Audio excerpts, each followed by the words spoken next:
Ladies and gentlemen, welcome back to the Push Start Media Network, where you can't do anything in life unless you push start. That thing. If you're new to the show, this is how we book it. And if you're enjoying the content so far, past 3 episodes, if you're on Apple iTunes, leave us a 5-star review. It helps out. It helps out the podcast. 5-star, 5-star, 5-star, 5-star, 5-star. Yeah, and if you leave us a 5-star review, you might just get a shout out on the pod. You never know. Speaking of shout out on the pods, we've had a contest going where we're going to give away a Matt and Jeff Hardy action figure for episode 2.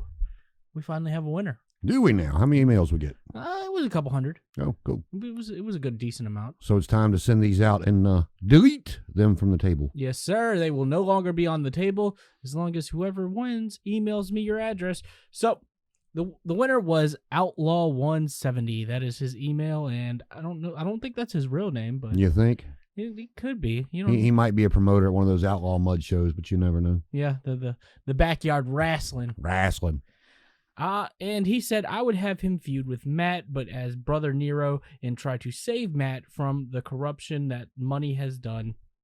The blow-off could be a TLC match for the TNT Championship, where Matt would go into debt, paying more and more talent to interfere. Matt would win the championship, but lose all his money, his brother, and his sanity, giving us back broken Matt Hardy and Brother Nero to feud for the tag team championships. I like that.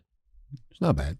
Not bad. So you did win the Matt and Jeff Hardy action figures. Just shoot me over an email, same email address you sent this email to. So yeah. Why don't you respond to him and say you won? Send me your address. Yeah, that's actually a better.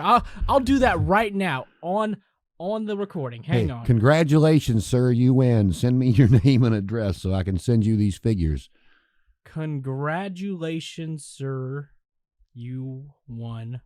The figures, man. You won the figures, man. Drinking in, man. Oh, no, he's dead, man. Remember? That's what he said last night. Y2J is dead, which we'll get into a little bit here in this episode.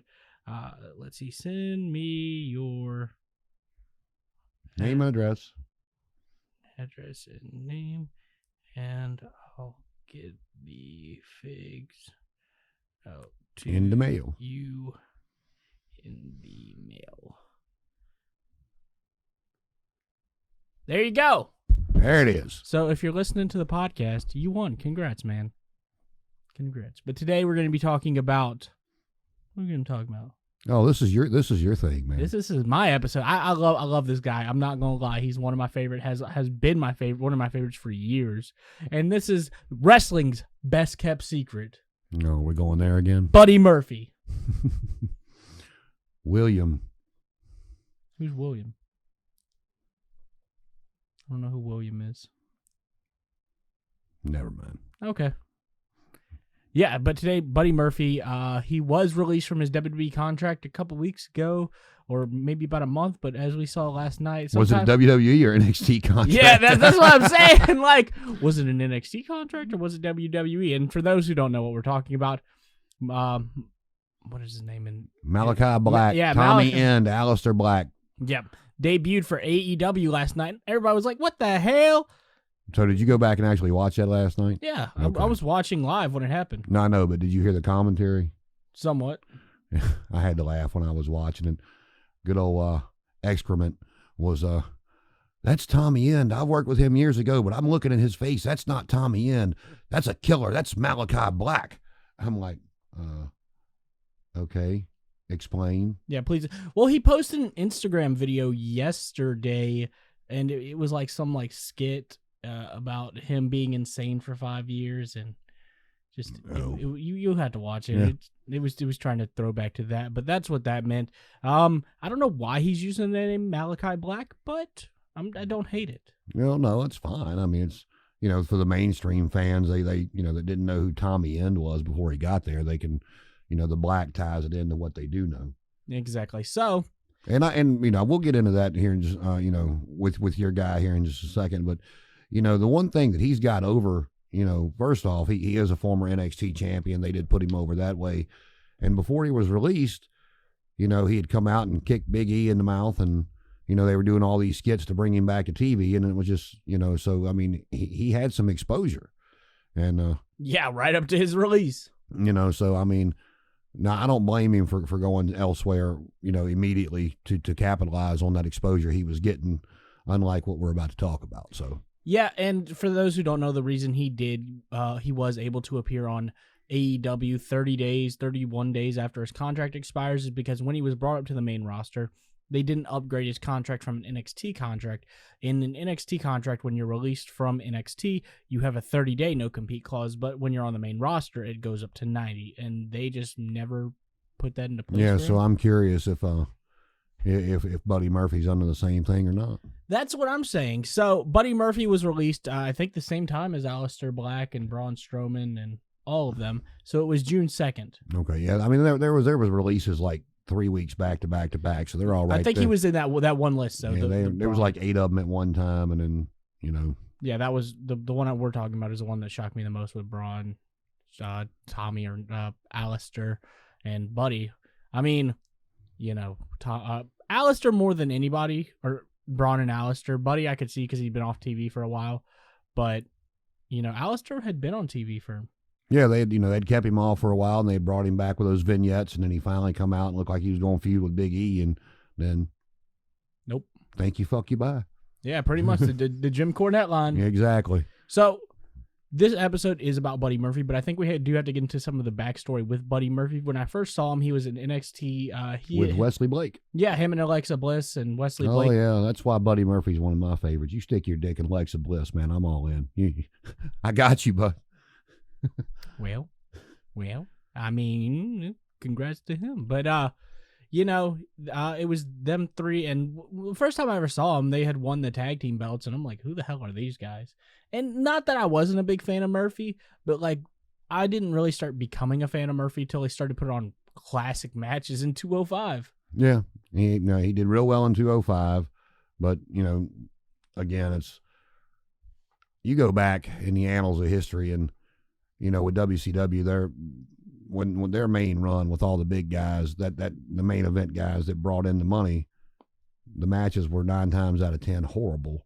But the undercard, and beginning matches, mid matches, till you got to like Mongo, were great. I mean, so they actually gave them that spotlight to shine, and Murphy just never, or any of the other 205 guys. I mean, I don't even know Kushida's the cruiserweight champion now. Vince just don't like the smaller guys, and it looks like he's getting back to what he likes with some of the bigger guys, with Bobby and Roman and Drew, and bringing Brock back and whatever they're going to do. Yeah, Cena somewhat. We'll see. I mean, and my thing is the smaller guys are, in my opinion, better than the bigger guys because they can do a lot more. It depends. The way the wrestling business has always worked.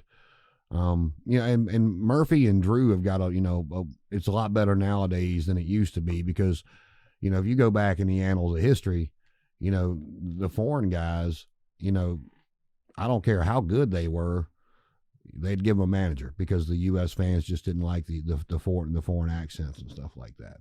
So they might get in a couple words in here and there, but they had a Bobby Heenan or Jimmy Hart or Paul Jones or somebody who could talk. Yeah, somebody who could talk for them, and they were never going to be world champion. Yeah, I mean, it's a lot better now than it used to be.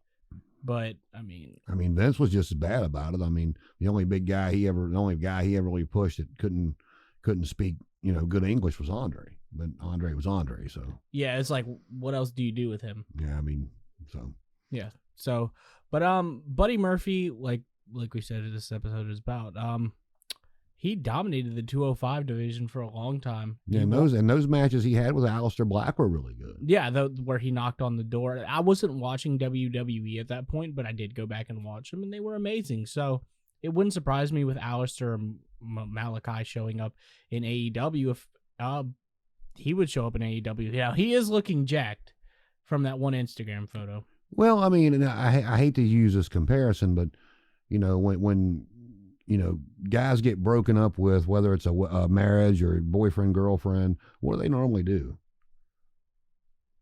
Get big. They go to the gym. They got they're looking for that next okay, you didn't want me, watch what I can do. Watch who I'm gonna pull now. And that's why I'm excited because I think that's what he's doing.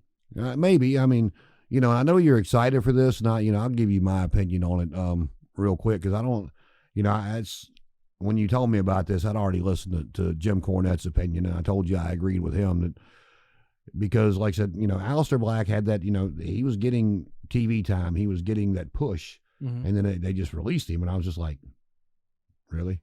Yeah. Okay, that one didn't make any sense. I mean, Braun actually made, I was surprised about Braun getting released, but it made sense with the money he was making, and he's just awful. I mean, I'm sorry, you might like Braun Strowman. I mean, he's an old school big guy to me that, he screamed a lot, just I wasn't impressed with him. One of Vince's typical guys, I mean, even not just Vince. I mean, even back in the territory days, he was your typical big guy that would come in and kill the undercard, and then he never could win the big match.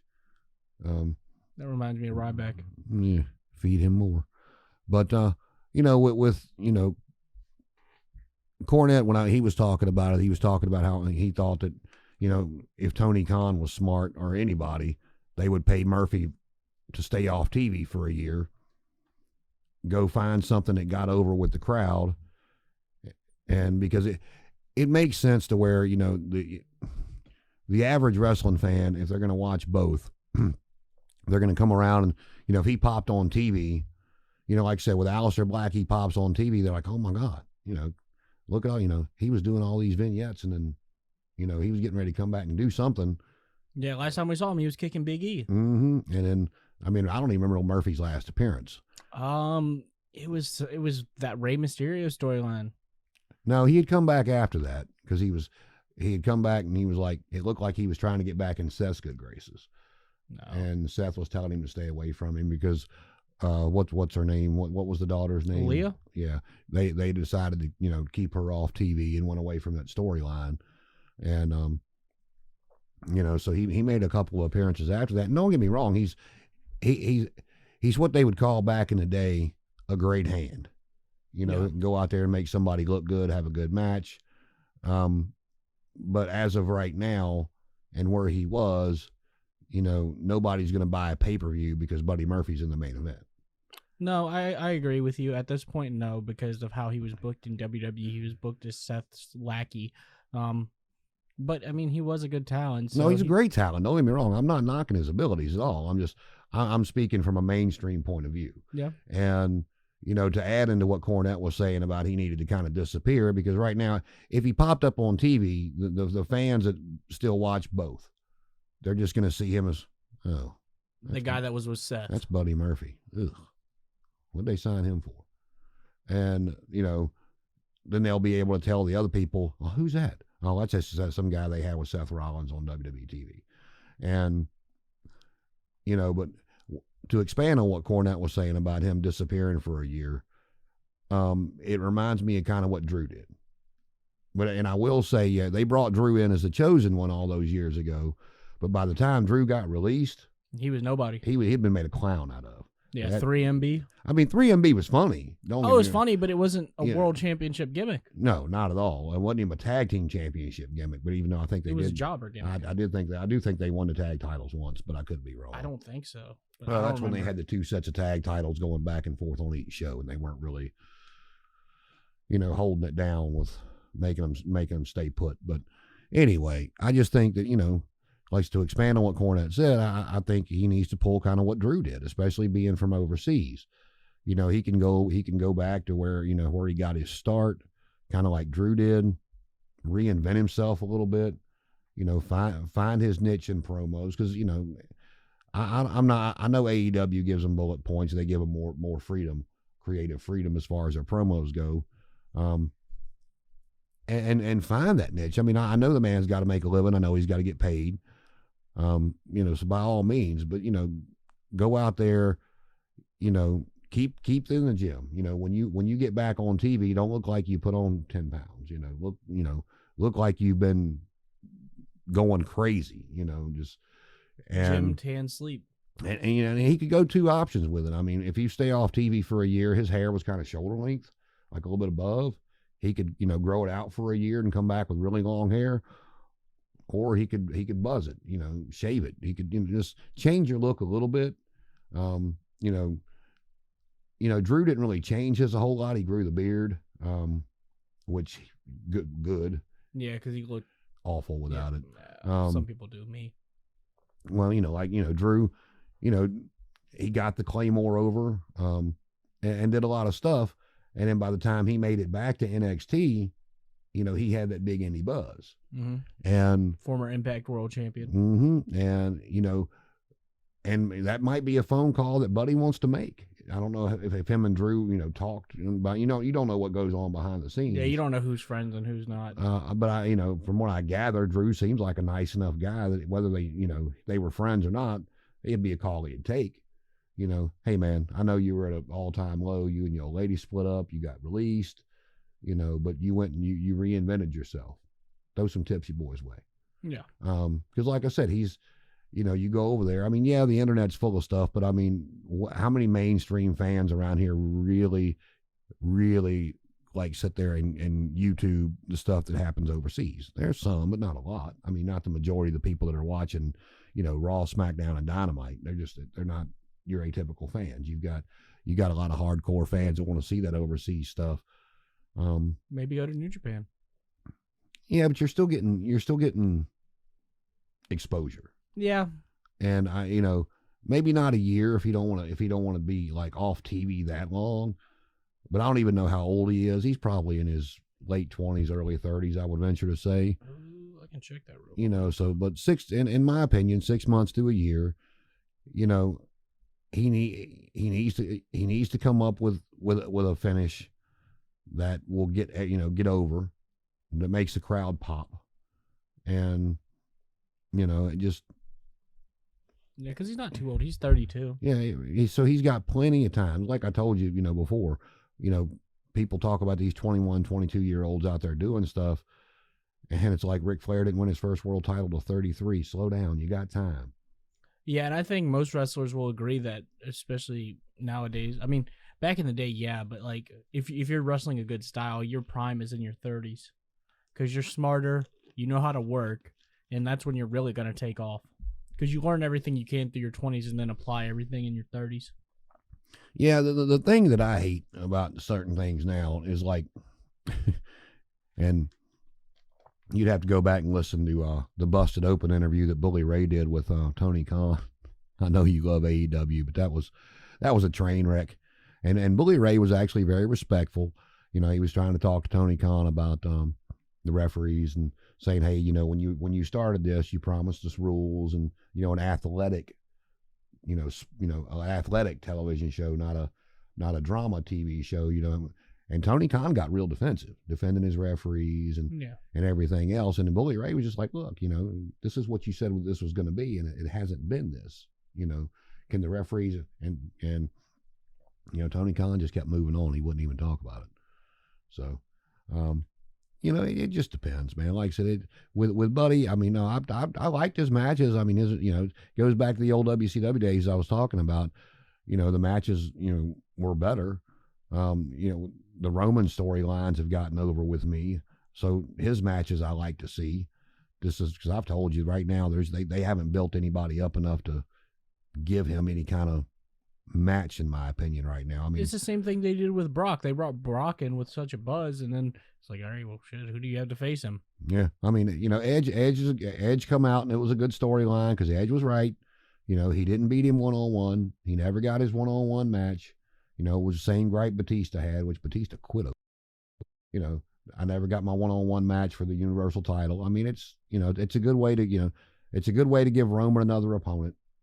And Edge lead into SummerSlam. And Edge made a great point with it. But like I said, with Buddy Murphy, it's just he needs to. I don't care where he goes, what he does. He needs to stay off TV for a little while at least. Maybe not a full year, but if you don't want to go, if you don't like your hair short, grow it out. Grow it as much as you can. Come back with it's like Aleister Black on TV last night. With the one contact in. I mean, you bruise around his eye. Yeah, you could tell it was him, but he had changed up a little bit, and he looked like a maniac. So Malachi Black.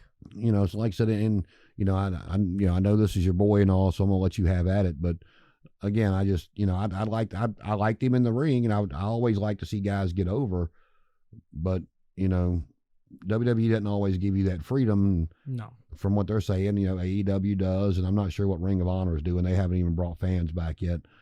But they and remind me to tell you something in a minute to go watch. But with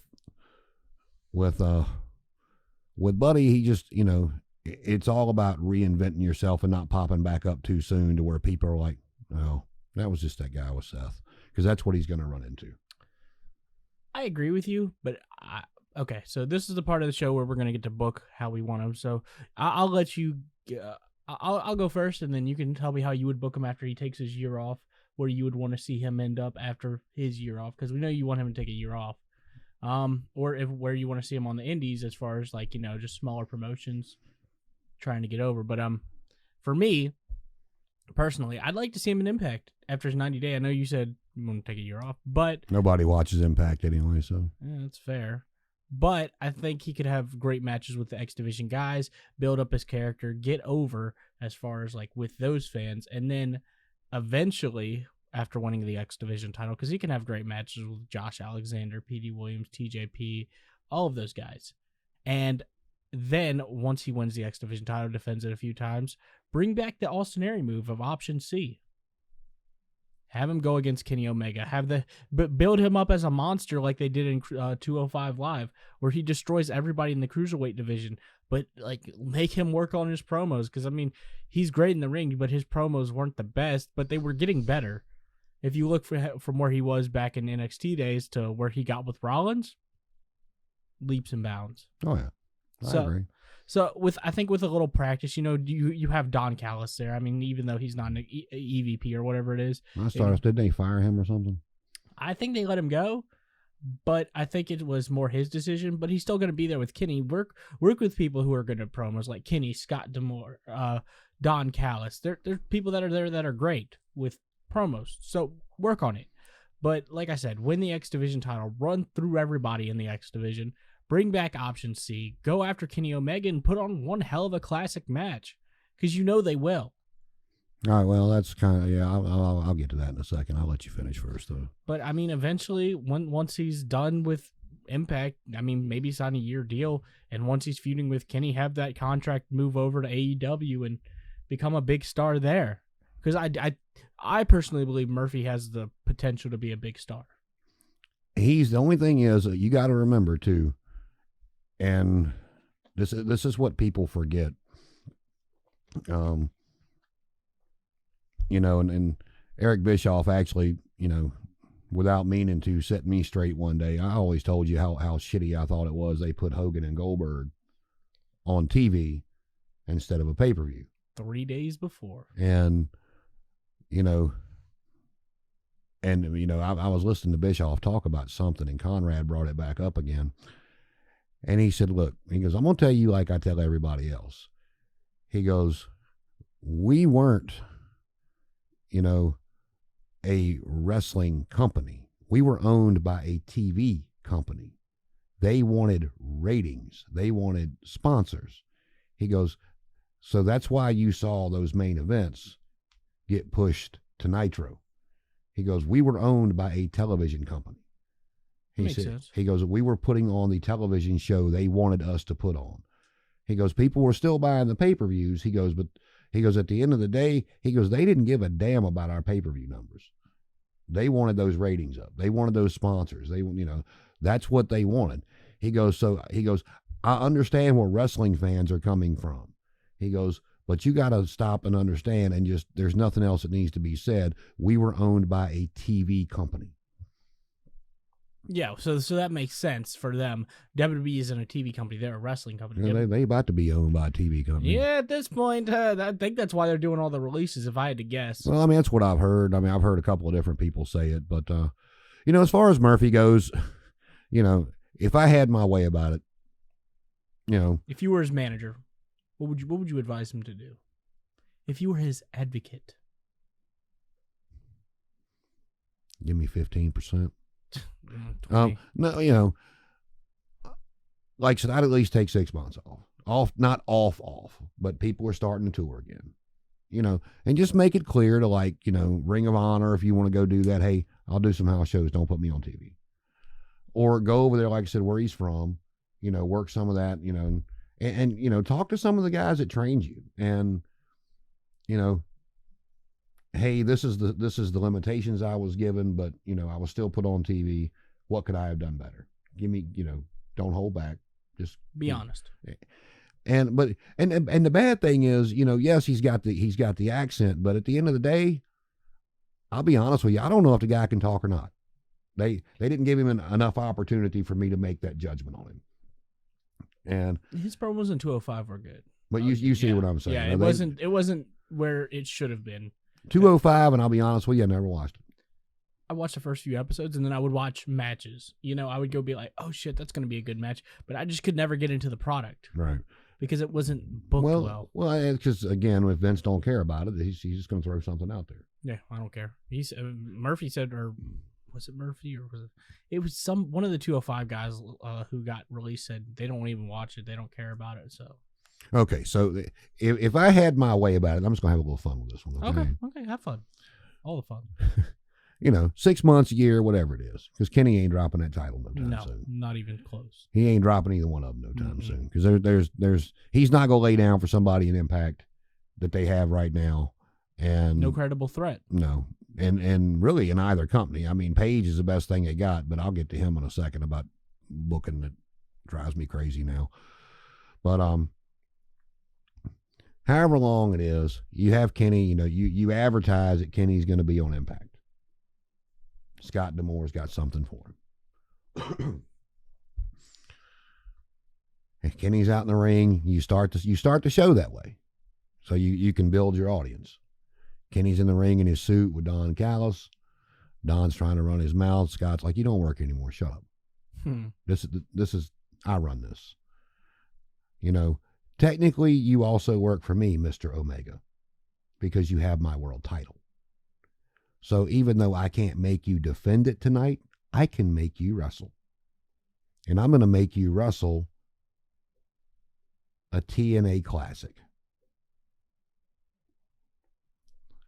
Omega just rolls his eyes. All right, line them up, whatever. You bring Omega out first. And D'Amore comes out and introduces Curry Man. Christopher Daniels. Well, and Omega and Callis both get on the mic and say, we know this is Chris. Chris, we thought you were retiring. What the hell? And you see Daniels out in the audience. Hey, me. Hey, me. Have fun. Bell rings. Quick roll up. 1, 2, 3. Omega goes batshit crazy. Mask comes off. It's Buddy Murphy. I like that. I do. And he's laughing his ass off. Konnichiwa. and you see, and they show Daniels over on the side. Yeah. I mean, because Daniels, he wrestled a completely different style as Curry. Oh, yeah. And it was funny, because if you didn't know it was Daniels, you wouldn't have been able to figure it out. Oh, no. And, and that sets it up. He just pinned Kenny Omega. Granted, it's like the old days, I go back to old days when Flair would get his next world title match set up, so he'd get his shoulders pinned in a tag team match or in a non-title match or something, something to make people want to watch. Yeah. Like, oh my God, Omega hadn't been pinned in a year and a half, 2 years, whatever it's been. He just pinned Kenny Omega. He didn't beat him, but, quick roll up out of nowhere. Yeah, surprise roll up. It's not really a win, but it's a win. And it's like I actually heard an interview with Brock Lesnar, and they asked him why in the hell he would let Goldberg beat him so quick, and he said it's a shock value. He goes, people forget those kind of losses. They don't forget one where you went 15 minutes with somebody. Yeah, and he's right. He goes, and I love Bill to death. He said, but Bill's not your 15, 20-minute match guy. He goes, hell, for that matter, I'm not either. He's right. And he said, I can give you 10, 15 with the right guy. He goes, but Bill's not that guy. Never has been. And he goes, Bill and I are just two big bulls going out there to clash. He goes, I've always said that when I lost, let them beat me quick. He goes, because they forget about it. They don't realize that. They forget that they realize I got beat, but it's like I got caught by surprise. Yeah, it's one of those things you don't really get beat, but you get pinned. Yeah, and then you could build it from there. And I mean, there's some of those guys, and Tony Khan's not that guy, but Don Callis is good enough to do it. DeMoore's good enough to realize it. You sit back there and you let him cut promo after promo, and okay, does this guy need a mouthpiece, or is he going to be okay on his own? Yeah, you would give him the opportunity, and if he needs somebody, you can put somebody with him, bring somebody in. I mean, I don't know who you would bring in to put with Buddy Murphy, but you never know. Do you give him a female manager or male manager? Depends on who's available and who's out there. I mean, so yeah. No, I agree. I think that would be a good way to bring him in. Like, I would like him to win the X Division title just because he ran through the Cruiserweight division, and I'd like to see him run through the X Division title. But, I mean, we have different opinions, but I think at the end of the day, we both want Buddy Murphy to be a big star. And do you know why I skipped the X Division with him? Why? Who's the X Division champion now? Josh Alexander. How many people have really actually heard of him? You want him to get over. Yeah. And coming in and running through a bunch of people that nobody's ever heard of. That's true. Is to be for the average wrestling fan that saw him with Seth Rollins on SmackDown. God, he was with Seth. He should have beat that guy. I agree. I mean, it's just one of those things like the classic X Division days, bringing it back to the glory. Where they did. That was that was the best thing on TV for a while. Long time. I mean, as far as matches went. I mean, when you had Joe and you had AJ, Daniels, Kazarian, all those guys. I mean, they could go out there and put you on a great match. Most of them could talk, and it was. I mean, at the end of the day, it was a copycat of what WCW did. They just called it the X Division title instead of the Cruiserweight title because the main event guys they were bringing in was Jeff Jarrett, Ken Shamrock, Kevin Nash. I mean Sting. They were copying WCW. They brought in the old WCW guys and Steiner. And every time that a WWF guy would come available, here he comes. Yeah, that's pretty much how it went. And so the undercard was definitely better. Yeah. I mean, same with WCW, TNA did the same thing. I mean, I don't think it's that way in AEW. I think the matches are pretty much all good all the way around. I'd love to see you mark out when Murphy pulled the mask off his Curry Man. That would be funny as shit. I ain't gonna lie. I would enjoy that. I ain't even will. I mean, it's just certain ways to bring in guys. I mean, so. Yeah, and I mean with AEW, New Japan, and AEW, New Japan, and Impact, and like I said, relationship. He could realistically show up anywhere. Yeah, and like I said, it's not a matter of not working for a year. You need to go work for a year. You need to for 6 months to a year. Just stay. Not big companies. Yeah, stay in the gym. Work on your promos. Really like don't get offended if somebody said, "Well, this sucked." I mean, actually take their opinion to heart. And like I said, I would make that phone call to Drew McIntyre. It's a very comparable situation. Yeah, because Drew went out, became one of the hottest free agents in wrestling, and then he went back to NXT and became NXT champion after being on the main roster, and that was his call. Yeah, and he wasn't supposed to. He wasn't supposed to drop that belt to Andrade. He legit got hurt in that match. They had to call it in the ring. Audible. Yep. So, and not that I was mad that Andrade was champion. It was just like Drew had this fire going, and it's like. Yeah, and then they called him up to the main roster, put him with Ziggler, which whatever. But he found his footing after a few years on the main roster and became world champion. Yeah, but without experiencing what he did, that probably wouldn't happen. Yep, you got to go through the fire before you can get to the light. I guess something like that. Something like that. But anything else? Well, there is something I want to add. It's not about this episode, but it's something I want to bitch about. Okay. Can we stop using the Canadian Destroyer as a regular move? God damn it. Okay, now you sound like me with the DDT. Holy fuck. And this is the thing I hate about, speaking of the DDT, this is the thing about, I hate the guys, and I don't know if they're not smart enough to do it. I know in WWE they're not allowed to do it, but it's like, I've given you the birth of the DDT before, right? Yeah, Jake slipped. But his opponent, whoever it was, heard the audience and was like, oh, pin me now. And Jake slithered over and pinned him. The DDT was born. And I'm going to give you a match. You go back a few weeks ago with Hobbs and Hangman Page. Mm-hmm. Did you see that match? Probably. I think I did. Page is already a star. Megastar. He will be a world champion at some point. Yes. Whether he's the one to beat Kenny and then Kenny get it back, or Kenny beats him and goes through to the next one, don't know what's going to happen with that. But Page is like like these bigger stars. He can take a loss and he'll be fine. Just like losing to Brian Cage. Fans still love him. They still want him to see go after the world title. Yeah, they understand a loss is a loss. It happens. Well, if you go back and watch that match with him and Powerhouse Hobbs, I like Taz. Hobbs looks good. I know he's young, but hopefully he can get some footing under him. But Page went for the buckshot lariat, and when he went for it, Hobbs caught him and gave him this nasty spine buster. Back in the old days, been done. It would have been done. Somebody would have called an audible because of the pop it got, and I think that was their first night back with some fans in there. Might have been. But the pop it got, and Page would have still been Page, and they could have made Hobbs a star. Yeah. Right then and there. But you don't see that happening anymore. No. So, no, I mean, it's like you and I were talking about the other night. These moves now, everything's a high spot because you see people take the Canadian Destroyer or a DDT. And they get up. They just get up. I hate it. I cannot stand it. When Petey Williams did the Canadian Destroyer, nobody got up. Nobody. You want me to lighten the mood? Sure. Okay. I don't know when you'll get a chance to. This is for anybody listening out there, too. I hadn't seen Ring of Honor in months. Mm-hmm. But I heard this was happening, and I had to go watch it. Mark and Jay Briscoe, which have been probably my favorite tag team for a while now. Redneck Kung Fu. These fuckers are crazy. Oh, yeah. Legitimately. And that's why, that's why that I don't know how they would do in AEW, but, they kind of had that carrot of the WWE dangled at them at one point and kind of thought better of it. And there was probably some things in their past that wouldn't have got them in there anyway. Yeah.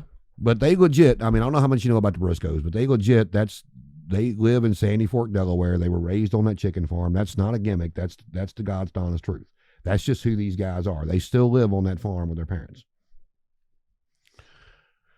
They've been having arguments. And if you've ever seen Papa Briscoe on TV? Yeah. Big dude, man. He big son of a bitch. Country boy, yeah. Oh, yeah. Well, they've been having problems. I had to go back and do a little research on this. But they've been having problems, and, like I told you before, I'm not a big fan of the brother versus brother thing. Yeah. But they decided they were tired of each other's shit. They were going to, I forgot what the hell they called it. Some kind of chicken coop brawl, some shit like that. Oh, geez. Oh, no. This was great. This was better than the final deletion. I'm not a fan of the cinematic matches. Mm-hmm. I'm a fan of real stuff. Mm-hmm. Now, the stuff with Taker and AJ was done really well. Fantastic. But, you've got this spooky music playing in the background. You've got cranes coming up. It's not believable. It's good to watch. They did a good job, but production-wise, not believable. Yeah. You want to go watch something that was believable. Go watch these two boys beat the shit out of each other. And I'm going to spoil it for you. Neither one of them won.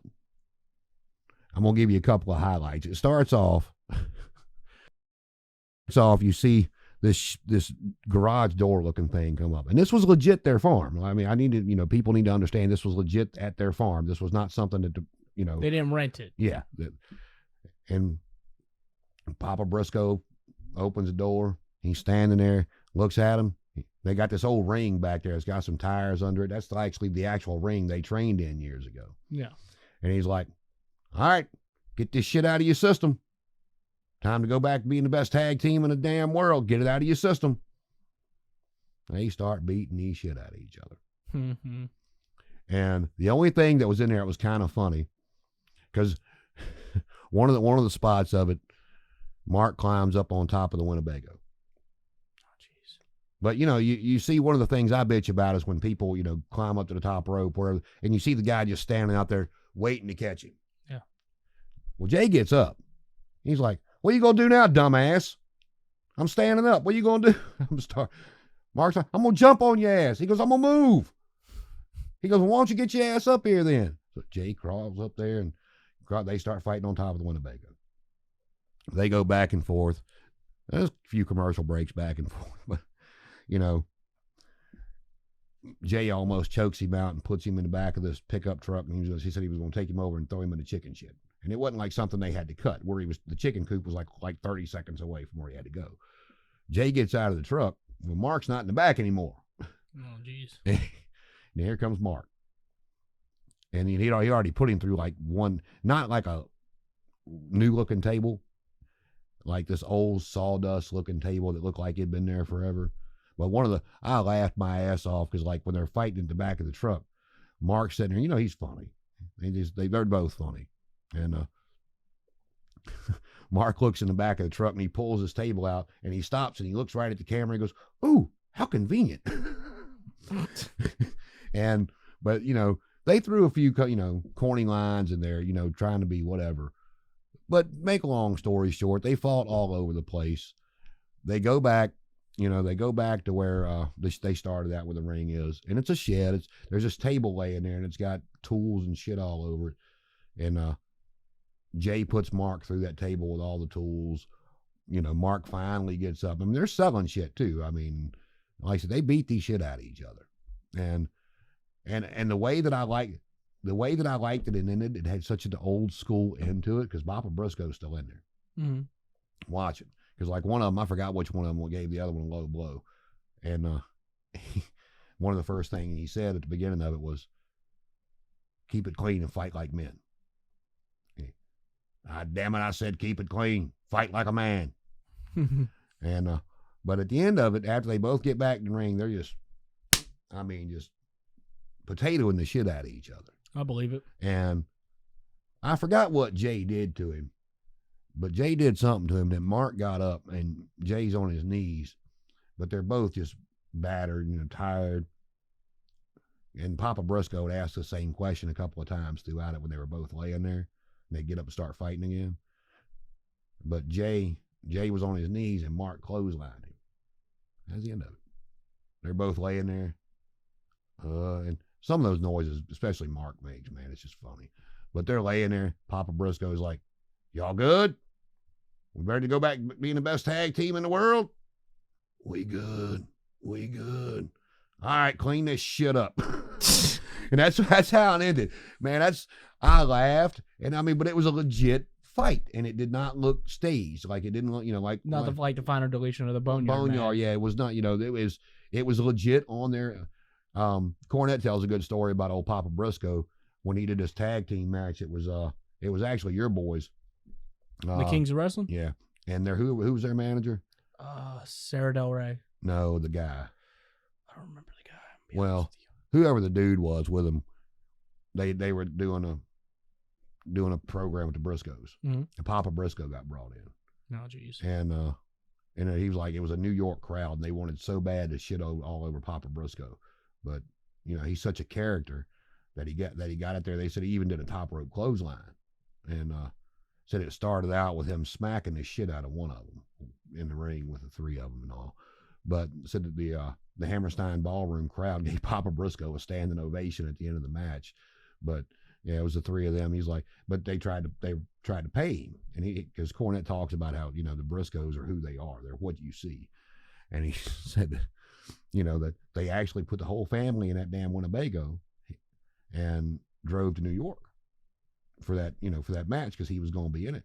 And he said at the end of the match they were trying to pay Papa Briscoe. He's like, no, I don't know, I don't want that. He's like, man, you're in New York, man. Take the money, take the family out to dinner, go do something. He goes, they're just, you know, they're legit. You know, that's just what you see is what you get. And he said that, you know, that's one thing and why the Briscoes have probably never left Ring of Honor is because they, you know, the magic that makes them the Briscoes would probably be taken away anywhere else. Yeah, I can see that. That's why I'm like, all right, cool, stay in Ring of Honor. I don't want them to go to New Japan. They would not get over in New Japan at all. They're probably like, what the fuck is this? I think they're hysterical. But if you get a chance, just... And I'll probably go watch it after this. Yeah, I mean, you need to watch that. That's just... And like I said, at the end of it, y'all good? We good. Clean this shit up. And it was, they didn't cuss a lot. There was a few beeps in there and this, that, and the other. And I mean, it was, yeah, that's the best thing I've seen in a while. Yeah, but with everything opening back up, hopefully, we get to go to more wrestling shows. I'll be in Charlotte, North Carolina at the end of the month to go to AEW Fight for the Fallen. So if you're there, come say hi. I'll probably wave like this, but it'd be like that sometime. We'll give it to you. Yeah, the too sweet. So no, I'm excited for wrestling to start opening back up. I do want to see more people, go different places. Like we said, Buddy Murphy, we have different opinions, but we do. Konnichiwa. We do think he has the potential to be a big star, but I give everybody the benefit of the doubt until they prove me wrong. Yeah, some people it's like, what the fuck? Yeah, probably best you were in WWE, Vince Russo. But yeah, I think that's it for the episode. Anything else you want to add? No, I just, like I said, it was a little fun with it. I know this was your guy, and I mean, if I had my way with it, I told you, I just have a little fun with it and try to bring him in with something, a flair, because, if he pinned Kenny Omega on whether it was Curryman or whatever, or as him, AEW is going to show the highlights. Yeah. Because it's going to be a build for their title, whatever. Their champion with an Impact title. And, it could be whoever is trying to go after Kenny in AEW. You're like, you just lost to this guy, and you think I can't beat you? I mean, however they want to do it. You lost to Curry, man. What the hell? Yeah, pretty much. Come out, have all the guys of AEW coming out going, Konnichiwa! Konnichiwa! Oh, me stop. Yeah, that would be fucking funny. I would enjoy that. But and look, I'm gonna tell you right now too, if I see Buddy Murphy pop up and beat Kenny Omega's Curry Man, y'all better be sending me 20%. Or donate to the podcast. or just hire us as ring announcers or commentators. I don't give a fuck. I got ideas like this all day long. I'll sit in the back. You don't even have to put me on TV. I'll come up with good ideas for you. Yeah, we'll just get drunk and say stupid shit, and hopefully something sticks. But Jason. But as far as good old Buddy Murphy, Buddy Jack, as Buddy Roberts was called back in the day, Buddy Jack Roberts. But as far as Buddy Murphy goes, hope you enjoyed it, and that's how we'd book it.